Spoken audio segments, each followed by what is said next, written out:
We all have the same stories. I get pulled over. Get out of the car. We need to search your car because we need to make sure that you're not selling drugs in the area. We change our voice. We got to talk white now. Purse clutches. Clutch their purse. In the elevators. You step in the elevator and they move to the back. You're okay being in uncomfortable situations because that's what you grew up in. You don't sound black. You don't talk like a black man. He's black, but he's well-spoken. He's black, but he's going to Stanford. Oh, you're big and black, you must play sports. Whenever I go to a restaurant, I'm always looking around. Is there anybody else that looks like me? I'm the only black person in there. Going out to eat with your family, just trying to spend a little bit of quality time, and the manager come up. We not knowing why the manager walking up, he saying that a white guy said that we was verbally abusing him, talking trash to him, and we basically got kicked out of Chipotle because of that, and they said they was gonna call the police. There's a lady that comes through, and I go to hand her change back, and she just kind of backs up. You put the money on the counter, and then she grabs it and goes. I was pumping gas at a gas station. On the other side of the pump, there was a white man, and he's like, "What are you looking at, N-word, B-word?" And I'm like, whoa. Coming to work, I'm in an environment where I'm comfortable.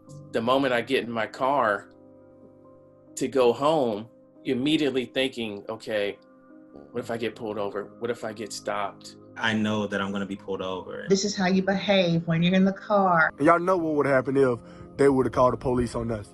Y'all know the outcome of that. The cops pull up on me, guns are drawn. It's like, oh, you put me on the hood. Joseph Paul Franklin in January of 1980 came to Indianapolis. He had scouted out the area to possibly shoot black people. He found an area on the near north side where there was a young black man cleaning up a fast food restaurant, and he shot through the window and killed him. 2 days later, he saw another location where there was a young black man working with his dad exterminating a store, and he shot through that place glass window and killed him. And that guy, the second guy that he killed, his name was Leo Watkins, and he was my boyfriend at that time. It was so devastating that I quit college. I couldn't go back to school. You find out that the love of your life was murdered because of the color of his skin.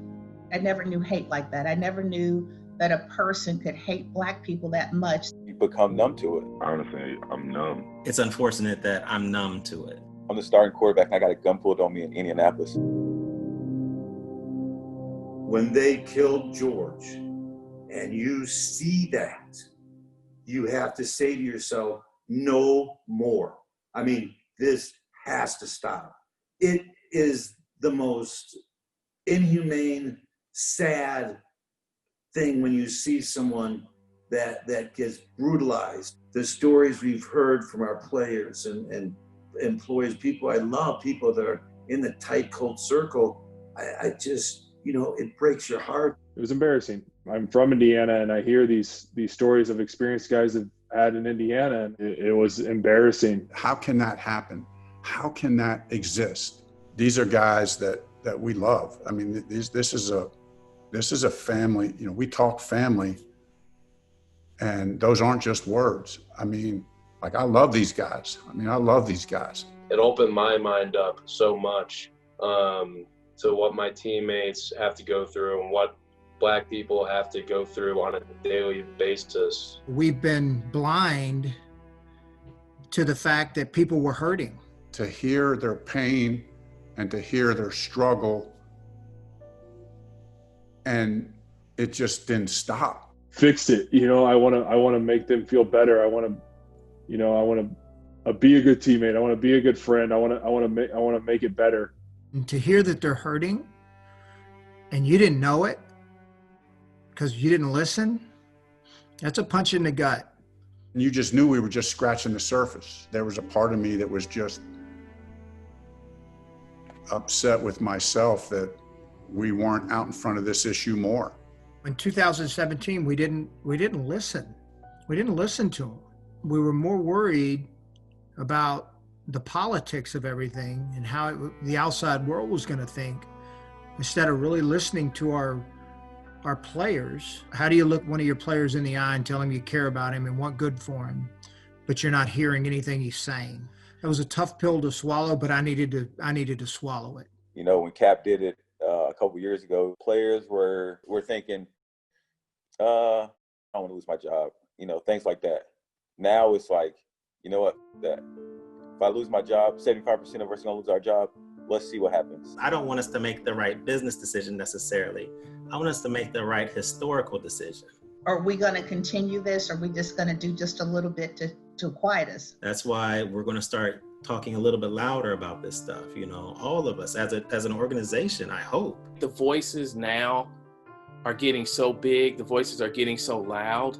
It's going to be so hard to ignore that now. Speak up. We have to speak up.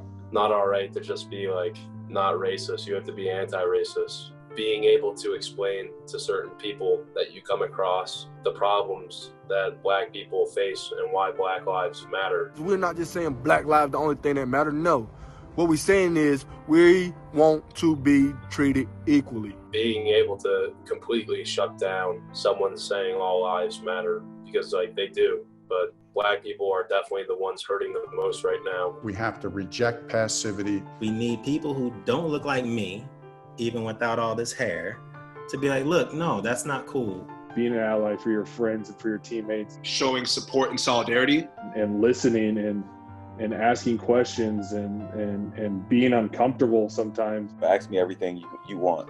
I would never say anything is dumb for you to ask. So at this point, there's really no questions that shouldn't be answered. Once those conversations get going, you'll be surprised what you hear. Taking the time to have those deliberate conversations and being open to challenging your beliefs. Everyone needs to look at themselves and break out of their bubble and listen to what's going on. Black and brown people need to be valued. You know, we're children of God just like every other race is. And we're all success stories. We all know that fighting systemic racism is a marathon, not a sprint. The bottom line is the heart has to change, and we have to have real unity and a real brotherhood and sisterhood for each other. It's about learning and listening and finding ways that you can help. Whatever it takes to get us there, you know, we'll get there. What are you going to do? What are we going to do? What are we going to do?